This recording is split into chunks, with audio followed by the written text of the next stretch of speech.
Alright, here's an image of everything laid out lengthways. And, you know, I could probably bring this back some more, maybe cut it off somewhere around where it starts to angle right there.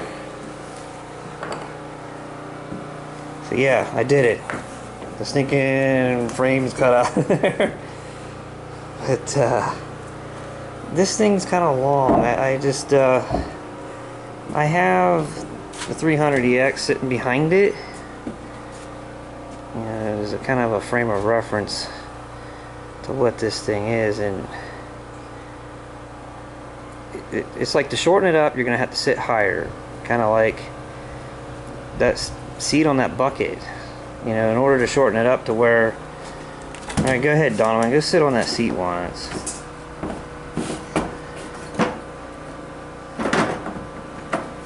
You know, it could be shortened up quite a bit.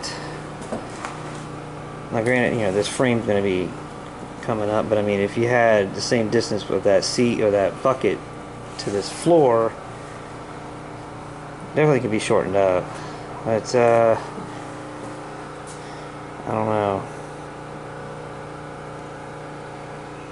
Be nice if you had, well, I got the Rhino in there to kind of get measurements off of. Right now it is, it's pretty much 9 foot. Front of the tire to the back of the tire, like the front of the face.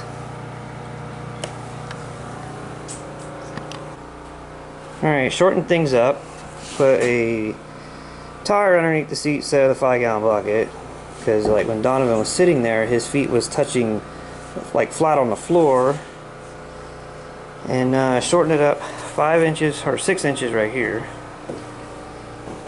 And also brought it in so this edge is even with this angle right here. And if I bring this tire back, kind of center the hub over there, and it should be able to turn just fine and miss everything. Let's see if I can move this.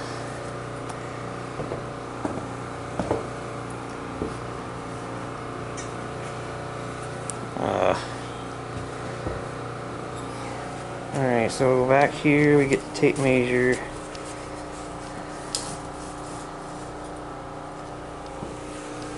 That would make it 8 foot on the nose. Alright, so then Donovan's sitting in the seat. Like, put your feet out. Alright, well, what I'm trying to aim for this is that somebody his size and somebody my size could squeeze into the thing, you know. 8 foot seems to be pretty reasonable. Which I've actually looked up like those, they're like a razor, but they're generic and they're smaller. They're like the mini razor, and they're like 8 foot long, like nose to nose. So this right here looks like it's probably about what I'm looking for.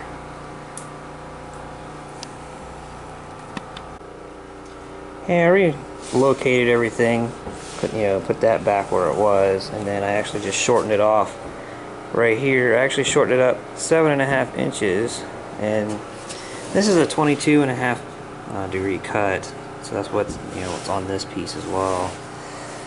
And we're pretty much at around 8 foot, and the board right there is simulating 1.5 inches, which is how thick that tubing is. Because I'm going to have to come across, straight across, to each side of the frame. I just kind of wanted to see 1.5 inches, something there. I'm looking at like cutting it off right there. So that way there's enough room for that bolt to go through, and you can get a wrench on the other side of the arm. And it looks like, it's going to have plenty of room to turn. By far. I mean, you could even put bigger tires on it. And then standing back, kind of compared to the bike sitting behind it, which is a 300EX.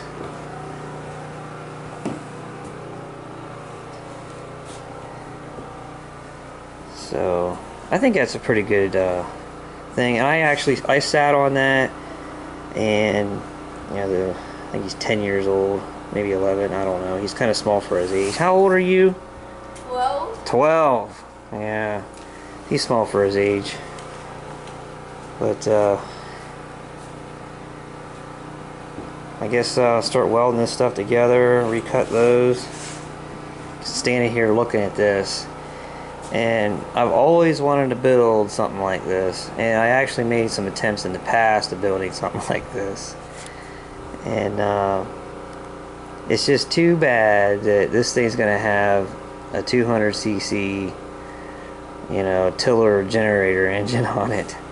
You know, this thing would have been like a lot better with, you know, more horsepower bolted to it. But you know, maybe I'll do that. I'll, you know, build something later, you know, like this, using something, you know, maybe an engine that's like on that thing, the 300EX. But alright, I shortened these up, actually 8 inches. I shortened this side piece up 8 inches, and got it all laid out.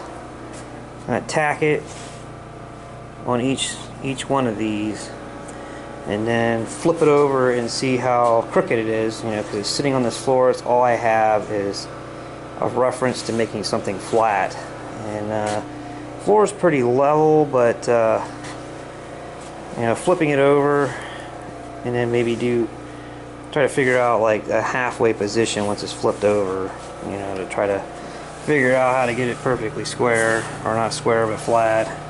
As far as squaring it up, I can measure from corner to corner and make sure the measurements are the same. Right now I'm really not getting to that. I want to make a piece that goes across here, and I use this board right here to kind of square these up. And right now I'm the same measurement from side to side. But yeah, I need to make a piece here. Now they will be open on the end. I can just make some square plugs and weld up the ends. Alright, so the things I'm doing to make sure that this thing stays square is I went around and tacked it just a little bit around the whole thing, and then I went around and I measured corner to corner, and then started putting in screws around it so that it makes like it's like in a jig. Alright, I went around and tacked all the tops and kind of the sides a little bit, and I took the jigs, you know, the screws out, and it didn't move any. Went around and measured corner to corner, and also from front to back on each side of there, and it's within 1/8 of an inch all the way around, so can't really complain about that.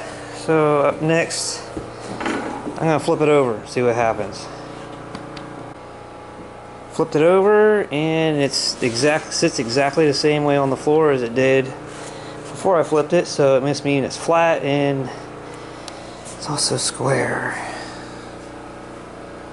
This stuff is you think it'd be easier than what it is, but like, let's just, for instance, before I put the screws in to hold it square, I welded this corner right here, and it moved right before my eyes, just went like this.